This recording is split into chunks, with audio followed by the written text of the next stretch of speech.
So Australia tax season happens in the middle of every year. So I'm always like, as I've grown this business to nearly to 7 figures every single year, the company is only like 2 years old, starting.com.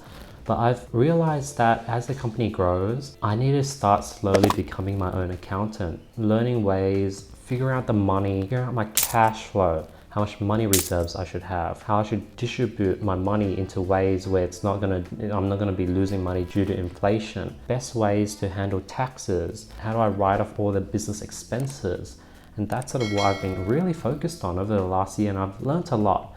And one topic that I've struggled to learn and understand was depreciation of assets. It's like, how does depreciation work? Why can't I just write off the whole amount? And that's exactly what we'll be going over in this video. I'm Andy Mai, I'm 22 years old, I'm the founder of Studying.com. We're about to grow to $1 million per year, and I'm here to document my journey from 0 to $1 million to $10 million to $100 million per year, and just giving you guys completely free value. I have nothing to sell you. Let's jump right into today's video. Depreciation of assets. So let's go over the types of depreciation. So you could depreciate things such as machinery, equipment, motor vehicles, furniture, carpet, curtains, computer, accessories, phone, headset, mobile phones, tablets, styluses. Now, let's talk about immediate deduction. If you buy some headphones for $300, you can deduct the whole amount as an expense. Under instant write-off eligibility, you can immediately write off the whole cost of each asset that costs less than the threshold. So right now the threshold is $300. Then you can claim a tax deduction for the business portion of the purchase cost in the year an asset that was first used and installed ready for use. So if it's under $300, you can just write it off completely. Now let's talk about car limits. Car limits has a different limit. Car limit applies to the cost of a passenger vehicle designed to carry a load less than 1 ton or fewer than 9 passengers. By the way, the G-Wagon I own is over a ton, so it breaks this sort of limit. The car limit is $60,000. So if it's under $60,000, I think you could write off the whole amount, but if it's over, then you cannot. Now, let's go over some example.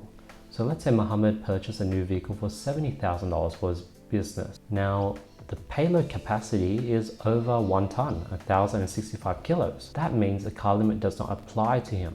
So he could claim and write off the full $70,000 within that 1 year. If the vehicle is above 1,000 kilos or 1 ton, then I think the threshold is then $150,000. Now, if he purchased a vehicle like it's 31st of December 2020, but uses it next year, he's not eligible to claim temporary full. So I think the date that you purchase and the date you actually get the car, that matters as well. Now, the vehicle can only be used for business purposes, by the way. Now let's talk about capital gain exempt, because I've sometimes bought and sold cars and I've made money because I'm pretty good at buying things. So section 1185 says that you disregard capital gains or capital loss you make on a car, motor vehicle, or similar vehicle if the car is defined to be a motor vehicle designed to carry a load less than 1 ton or fewer than 9 passengers.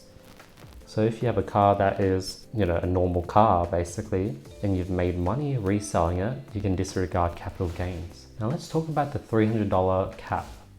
So let's say Anne works as a lawyer at a suburban firm. She discovers a series of 3 books that would help her work.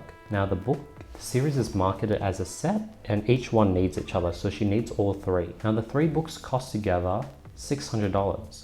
But they can be bought separately for $200 each. So she buys 1 book each month for 3 consecutive months in the same income year for a total cost of $600. Now, although each book costs less than $300, she can't claim the immediate deduction for all $600 because a set costs over $300. So she can only write off $300, and I think she has to wait till next year to write off another $300 for those same books. Now, how long can you depreciate?